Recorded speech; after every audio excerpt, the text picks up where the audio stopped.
My name is Joseph. I have two questions to ask. Why all the Muslims men are allowed to marry for 4 women? And the second one is, how can you prove that Jesus was not crucified? Brother, there's two questions. Brother, are you a Christian? I am. Brother, there's two questions. That why does Islam permit a man to have up to 4 wives? Why does Islam permit a man to have more than one wife? And second question, how can you prove that Jesus Christ, peace be upon him, was not crucified? That Quran is the only religious book on the face of the earth which says marry only one. You read the Bible, you read the Ramayana, you read the Mahabharata, you read the Veda. No religious book on the face of the earth says marry only one besides the Quran. If you read Ramayana, the Hindu scriptures, the father of Sri Ram, he had more than one wife. If you read Mahabharata, Sri Krishna, how many wives he had? 4, 10, 1,000, 10,000. He had 16,108 wives.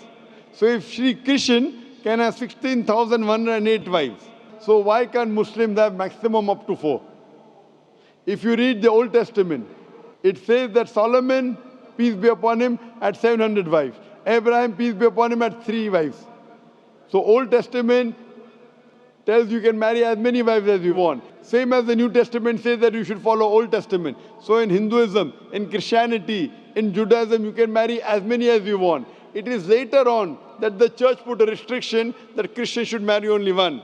It is later on Rabbi Benjamin Yehuda passed a synod and say that Jews should marry only one. Otherwise, previously, they used to marry as many as they wished. It is the Indian Penal Code in India in 1954 that put a restriction and said under the Hindu Special Marriage Act, the Hindus should marry only one. But the scriptures put no restrictions. Let's analyze what does the Quran say. Quran says in Surah Nisa chapter 4 verse number 3, marry women of your choice in 2s, 3s or 4s, but if you can't do justice, marry only one. This statement, if you can't do justice, marry only one, is only given in the Quran and no other religious scriptures. Let us analyze why does Quran give permission for the Muslim men to marry more than one woman, maximum 4. The reason is that by nature, male and female are born in equal proportion. But if you ask any pediatrician, he will tell you, the doctor of the children, that the female child is stronger than the male child in fighting germs and diseases. So you have more deaths among the male children as compared to female children. So in pediatric age itself, the females are more than the males. As life goes on, there is death due to wars, due to alcoholism, due to drug addiction, due to accident. In all these cases, more men are dying as compared to females. So today in the world, there are more females as compared to males. In few countries, like India and China, the female population is less than the male population because of female feticide and female infanticide. In India, according to a BBC report, every day more than 1,000 fetuses are being aborted after they are identified as females. If you multiply this figure by 365, you get a total of more than 1 million fetuses are being aborted every year in India after they are identified that they are females. According to the Tamil Nadu government hospital report, out of 10 females born alive, 4 are put to death. If you stop this evil practice of female feticide and female infanticide in India, even in India, the female population will become more than the male population. Even in China, if you stop this evil practice, the female population will become more than the male population. Today, if you analyze, in USA alone, there are 4.7 million females more than males. In UK alone, there are 1.2 million females more than males. In Germany alone, there are 1.6 million females more than males. In Russia alone, there are 10.6 million females more than males. And God alone knows that how many females are more than males throughout the world.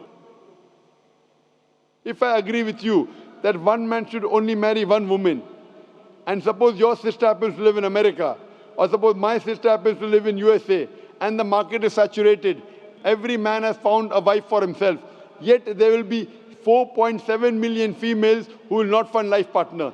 And if your sister happens to be one of them, or if my sister happens to be one of the 4.7 million females who have not found a life partner for themselves, the only option for them is that she either marries a man who already has a wife, or becomes public property?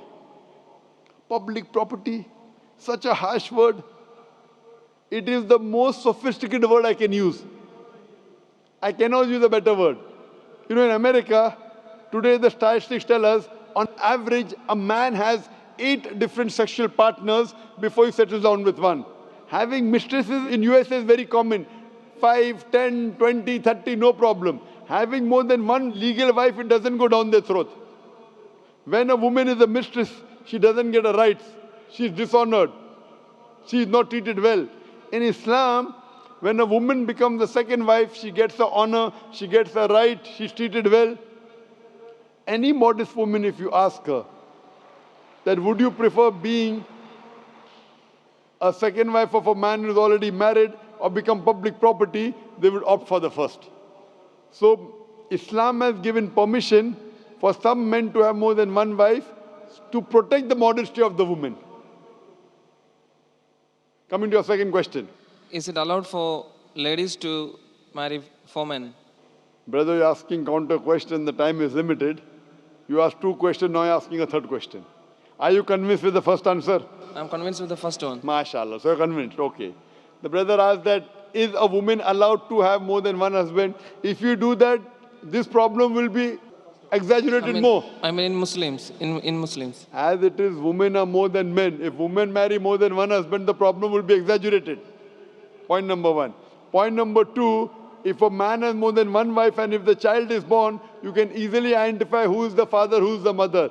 If a woman has more than one husband and if the child is born... The DNA is still allowed. Brother, let me finish the answer, na?